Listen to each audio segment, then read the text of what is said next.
یہ جو ہماری سوسائٹی میں ویسٹ کی دیکھا دیکھی خواتین یا بچیاں مردوں کا علاج کرتی ہیں، یہ کتنا تکلیف دہ ہو گیا، حیا کو ختم کرنے والا سلسلہ ہو گیا.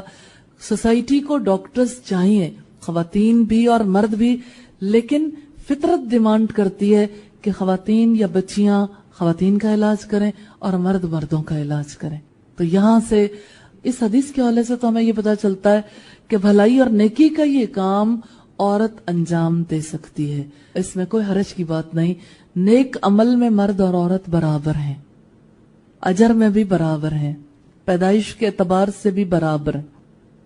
صرف گھریلو نظم میں جب انتظامی امور ہیں تو آپ جانتے ہیں کہ انتظامی معاملات میں ہمیشہ ایک سربراہ ہوتا ہے اور باقی لوگوں کو اسے اوبے کرنا پڑتا ہے. تو گھریلو نظم چل نہیں سکتا.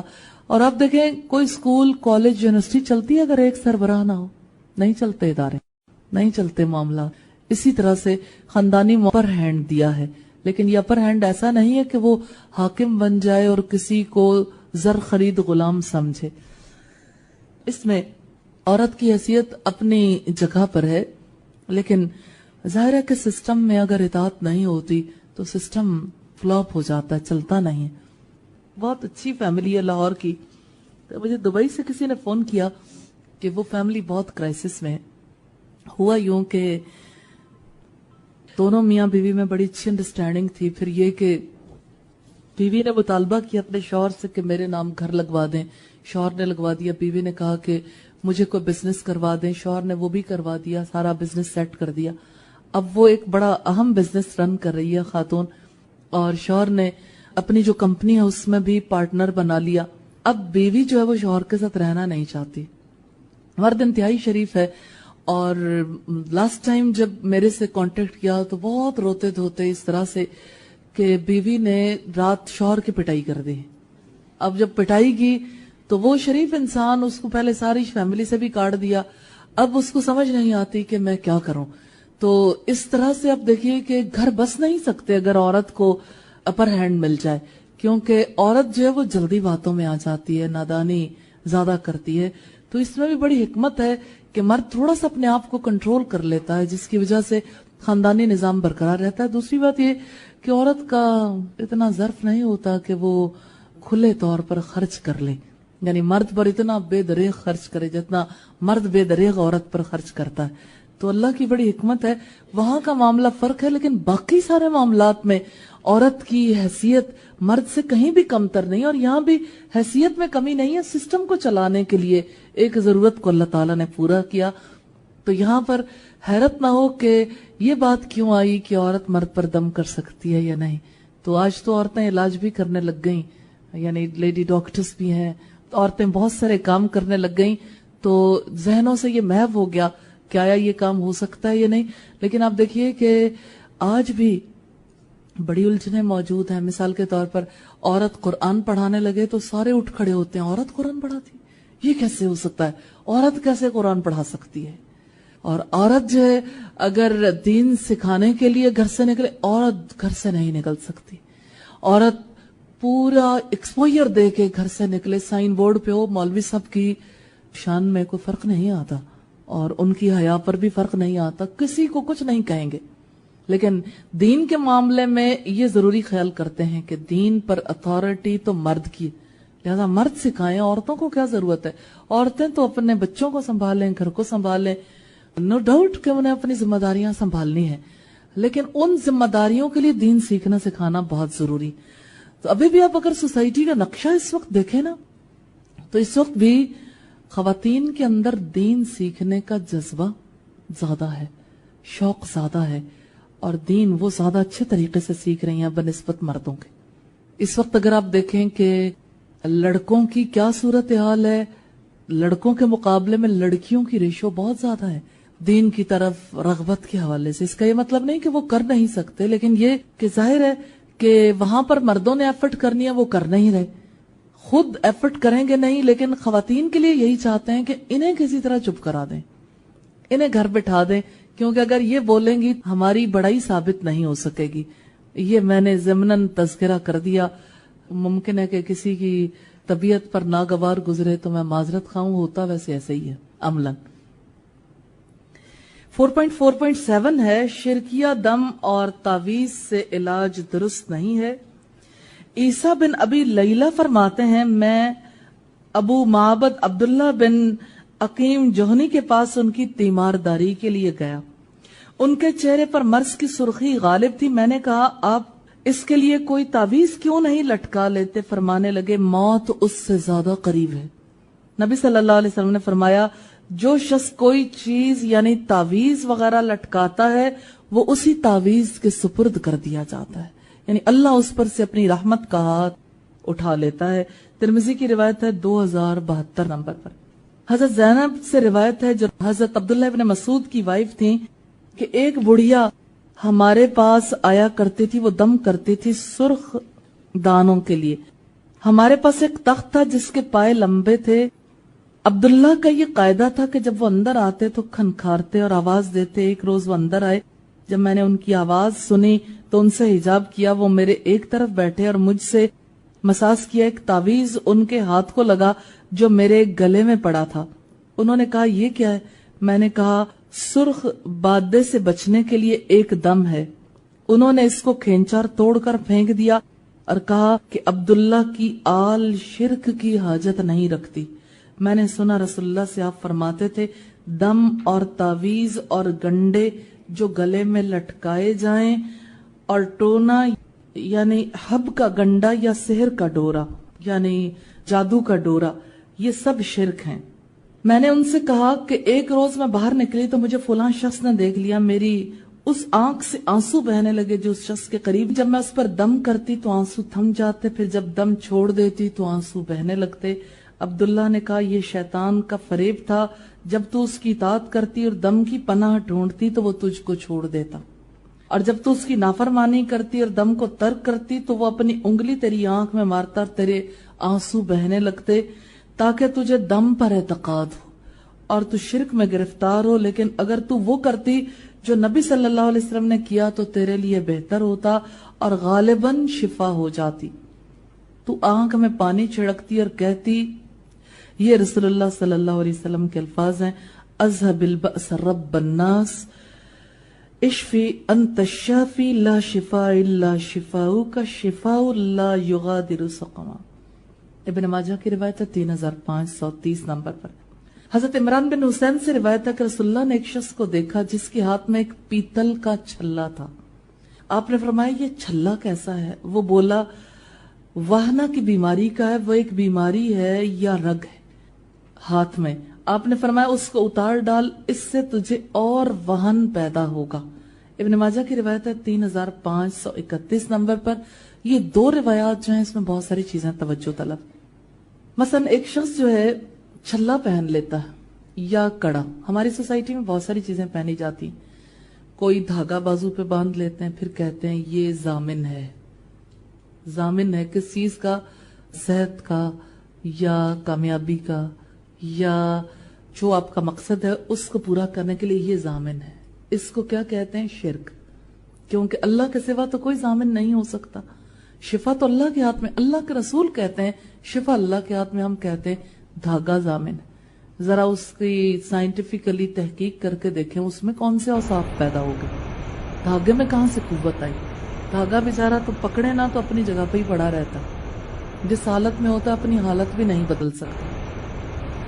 اچھا پھر آپ دیکھیے کہ جیسے انگلیوں میں چھلے پہنے جاتے ہیں، چھلے چڑھائے بھی جاتے ہیں مختلف دنوں میں، اور پاؤں میں اور ہاتھوں میں کڑے پہنے جاتے ہیں، بعض اوقات کوئی بریسلٹ پہن لیتے ہیں، اور آج کل فیشن کے طور پر بھی مختلف کلرز کے بریسلٹ پہنائے جاتے ہیں کہ یہ اتنے کلرز کے دھاگے ہیں اور اتنا فلاں فلاں ہے، اور اگر یہ کرو گے تو یہ ہو جائے گا، یہ فلاں مقصد اس طرح سے پورا ہوگا۔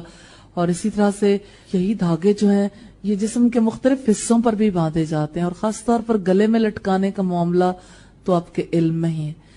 بات یہ ہے کہ جس وقت انسان کی توجہ رب سے ہٹ کر کسی اور طرف ہو گئی کہ شفا اس کی وجہ سے نصیب ہونی ہے، تو اس کی وجہ سے انسان کا شعور ٹیڑھا ہو جاتا، تو یہی شرک ہے۔ اس شرک سے رب العزت بچانا چاہتے ہیں کہ شفا اللہ کے ہاتھ میں۔ دیکھیے ان دعاؤں میں جو چیز خاص نظر آتی ہے، ہر سوچ کا رخ اللہ کی طرف ہے۔ لیکن تعویذ کی وجہ سے یہ رخ مڑ جاتا ہے تعویذ کی طرف. آپ خود ذرا غور کر کے دیکھیں, انسان تعویذ کو جو ہے وہ کار آمد سمجھتا ہے اور اس کے بارے میں کانشیس بھی ہوتا ہے. ان کو جو ہے باقاعدہ طور پر چاندی میں بعض لوگ جو ہے وہ اسے پیک کروا کے پھر پہنتے ہیں, یا اسی طرح سے بعض اوقات گولڈ میں بھی لوگ پہنتے ہیں, اور پھر یہ کہ جیسے گھول کے پلایا جاتا ہے تو اسے زعفران سے لکھوایا جاتا ہے, یا اسی طرح سے قیمتی سے قیمتی چیزیں جو ہے وہ اس مقصد کے لیے یوز ہوتی ہیں. تو جس حد تک اس کی اجازت ہے اسی چیز کو جاری رکھنا چاہیے, اس سے بڑھ کر نہیں. اور یہاں یہ جو بات رسول اللہ نے فرمائی کہ اس نے کہا کہ میں نے چھلا پہنا ہے ایک بیماری کے لیے جس کا نام واہنا ہے, اور اب صلی اللہ علیہ وسلم نے فرمایا کہ اگر تم واہنا, وہن سے وہن کمزوری کو کہتے ہیں, تو رسول اللہ نے زو مانی ورڈ یوز کیا کہ تم سمجھتے ہو کہ تمہاری کمزوری دور ہو جائے گی اور وہن پیدا ہو جائے گا اور زیادہ تکلیف میں آ جاؤ گے. حضرت جابر بن عبداللہ سے روایت ہے رسول اللہ سے کسی شخص نے نشرہ جو منتر کی ایک قسم ہے اس کے بارے میں دریافت کیا تو رسول اللہ نے فرمایا وہ شیطانی کام ہے. منتر پڑھنا یہ شیطانی کام ہے. ابو داؤد کی روایت ہے 3868 نمبر پر. یحییٰ بن حزار حضرت زینب کے بھتیجے حضرت عبداللہ سے مروی ہے کہ میں نے رسول اللہ سے سنا فرماتے تھے منتر, گنڈا اور تولا جو ایک قسم کا جادو ہوتا ہے, دھاگے یا کاغذ میں عورتیں مرد سے محبت وغیرہ کے لیے منتر کرتی ہیں, یہ سب شرک ہے.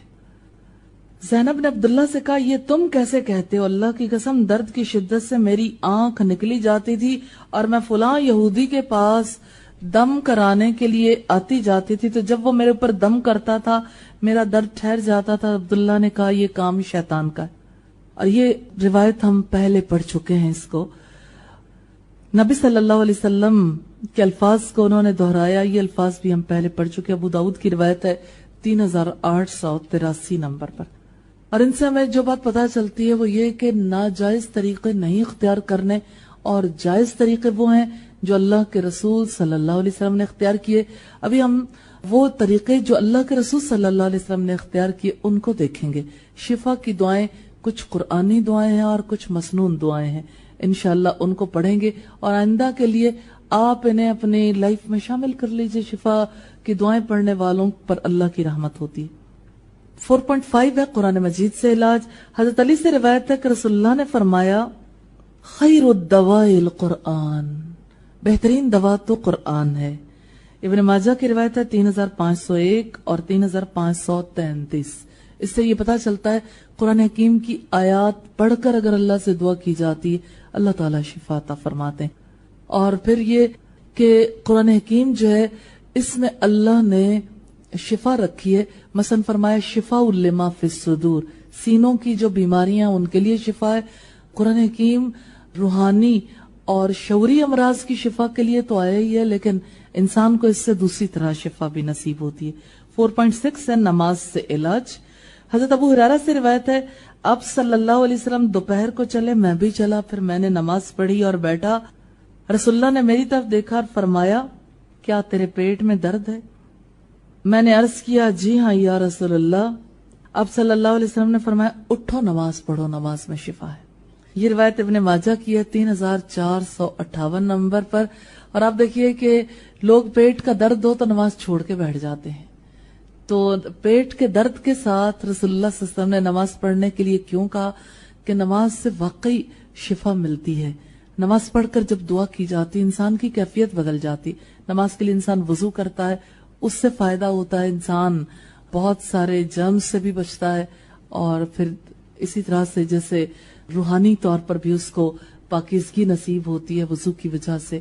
پھر جب نماز پڑھتا ہے تو اللہ کی طرف رخ ہوتا ہے, اللہ کا ذکر بھی کرتا ہے, اللہ سے دعائیں بھی کرتا ہے, اور نماز کی حالت میں اور نماز کے بعد کی جانے والی جو دعائیں ہیں وہ قبول ہوتی ہیں, اور اس طرح سے اللہ تعالیٰ شفا عطا فرماتے ہیں. اسی لیے اللہ تعالیٰ نے فرمایا وَاسْتَعِينُوا بِالصَّبْرِ وَالصَّلَاةِ, اور مدد مانگو صبر اور نماز کے ساتھ. اور اسی طرح فرمایا یا ایھا الذین آمنوا استعینوا بالصبر والصلاۃ, اے لوگو جو ایمان لائے ہو صبر اور نماز کے ساتھ مدد مانگو. رسول اللہ کی یہ عادت تھی, آپ خوشی کا موقع ہوتا تب بھی نماز ادا کرتے، آپ کو کوئی تکلیف ہوتی تب بھی نماز ادا کرتے، کسی معاملے میں کوئی مشورہ درکار ہوتا تب بھی نماز پڑھتے.